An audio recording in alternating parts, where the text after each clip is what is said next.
وَلْتَكُنْ مِنْكُمْ أُمَّةٌ يَدْعُونَ إِلَى الْخَيْرِ وَيَأْمُرُونَ بِالْمَعْرُوفِ وَيَنْهَوْنَ عَنِ الْمُنْكَرِ وَأُولَئِكَ هُمُ الْمُفْلِحُونَ. Waktu yang lalu kita melihat ada saudara seiman kita muslim yang mengatakan mari dari virus corona ini kita datangi sehingga corona itu takut. Adalah salah satu jemaah ya saudara seiman kita, Ustaz. Mohon petunjuk sehingga sampai akhirnya mereka diisolasi di salah satu masjid di Jakarta di Konjuru itu, Ustaz. Tapi ya Anda coba sempat baca beberapa berita. Bahkan di Malaysia dan di India sendiri ya mereka diisolasi ya di masjid-masjid mereka di tengah-tengah wabah seperti ini. Toh mereka sepertinya masih melakukan kegiatan-kegiatan dakwahnya mereka. Jadi mungkin jadi pertanyaan, kok bisa mereka bersikeras dalam keadaan para medis, para dokter dan juga pemerintah sudah melarang untuk berkumpul di tempat-tempat yang tempat keramaian. Jadi dokter sebenarnya ada suatu prinsip di dalam agama mereka yang mungkin yang perlu diluruskan.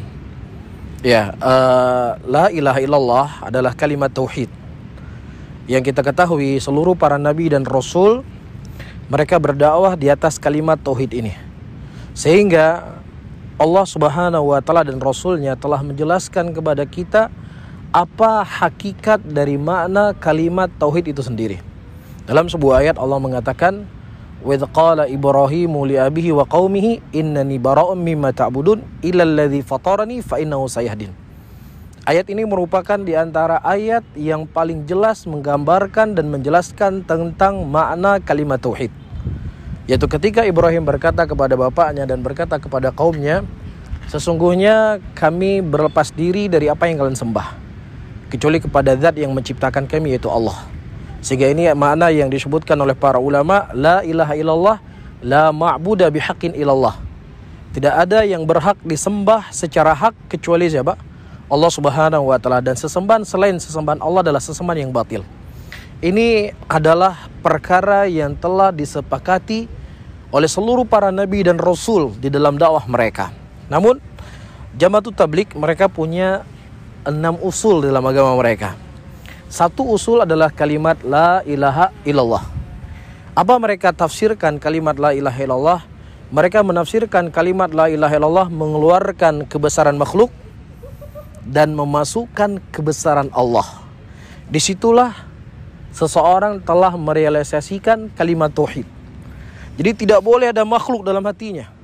Jadi kalau kita misalnya mau naik pesawat, ya, nah pesawat itu, ya kalau kita yakin sama tiket, berarti kita belum merealisasikan kalimat tauhid di dalam qalbu kita, karena masih ada makhluk dalam hati yaitu tiket. Ya, jadi bagaimana mereka berusaha sekuat sebatas ilmu mereka dan keimanan yang ada dalam hati mereka, menurut mereka kita bisa naik pesawat tanpa perlu dengan tiket. Ya, nah inilah menjadi sebab kenapa teman-teman atau saudara-saudara kita dari jamaah tersebut mereka bahasa kasarnya ngeyel. Karena virus corona itu makhluk. Tidak boleh ada virus corona itu dalam hati kita. Berarti kalau seandainya ada kekhawatiran kita kepada corona, berarti kita belum mentauhidkan Allah. Kita belum merealisasikan kalimat tauhid. Maka corona ini makhluk Allah yang kecil yang harus kita keluarkan. Allah Maha Besar. Iya, ini adalah sebuah hal yang keliru dalam mereka memahami kalimat tauhid.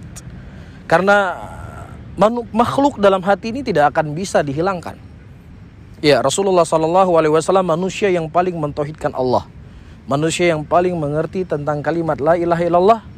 Beliau berkata, hubbiba ilayya minad dunya an-nisa wa tib.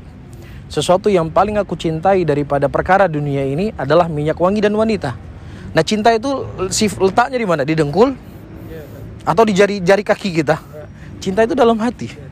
Jadi ada kecintaan dari Nabi SAW dalam qalbu beliau kepada wanita dan minyak wangi. Ada makhluk dalam hati beliau. Dan ini adalah sesuatu tabiat yang memang tidak bisa dihilangkan dari seseorang manusia. Dan itu tidak mengurangi sama sekali ketauhidan seseorang. Bahkan di sana disebutkan oleh para ulama, ketika seseorang meninggalkan sebab, justru dia telah mencela syariat. Karena Islam datang dengan sebab dan musabab. Rasulullah mengatakan, ya dalam hadisnya, ya fankihu atau nikahilah kalian, tazawwaju waludal wadud, fa inni mukatsirum bikum umamun yaumal qiyamah. Nikahilah oleh kalian wanita-wanita yang bisa memberi kalian banyak anak, sesungguhnya aku bangga dengan banyaknya kalian nanti di yaumul qiyamah. Ada sebab di sini. Apa sebab seseorang itu punya anak? Dengan dia menikah. Nah, mereka jamaah ini, mereka berusaha bagaimana kita harus yakin bahwasanya Allah menciptakan Nabi Isa tanpa ada seorang ayah. Allah menciptakan Nabi Adam tanpa ibu dan ayah. Nah, keyakinan ini harus kita tanamkan dalam hati kita, bahwasannya kita juga harus sampai kepada tingkat yang demikian. Oleh karena itu sebagian para ulama menyebutkan penafsiran mereka terhadap kalimat tauhid la ilaha illallah ini merupakan penafsiran yang sangat berbahaya. Karena akan sampai kepada derajat hululiyah, ya, wal ittihadiyah. Dan itu merupakan sifatnya Allah. Allah mampu menciptakan manusia tanpa anak, tanpa ibu, tanpa ayah. Itu merupakan sifat yang khusus dimiliki oleh Allah. Dan manusia tidak akan bisa mencapai derajat demikian.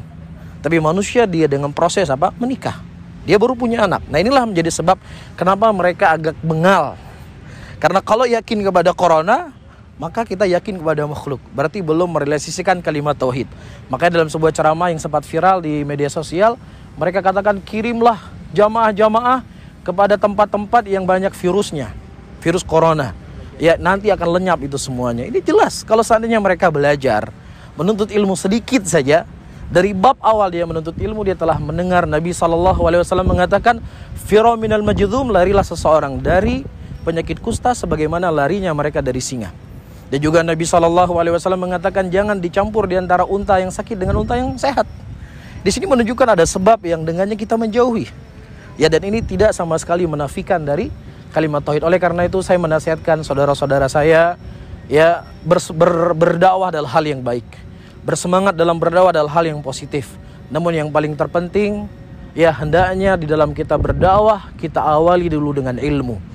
Demikian disebutkan oleh Imam Ahlus Sunnah Imam Bukhari rahimahullah, al-ilmu qabla al-qawli wal amal. Ilmu itu harus lebih dikedepankan seseorang itu berkata dan sebelum seorang itu beramal. Oleh karena itu mereka banyak membuat kias-kiasan. Ya, misalnya dalam kita berdakwah ini, walaupun kita belum punya ilmu, itu ibaratnya kita seperti orang yang baru belajar naik mobil.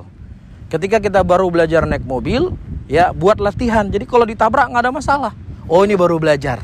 Nah, begitu juga orang yang berdakwah, salah-salah sedikit nggak ada masalah karena dia baru.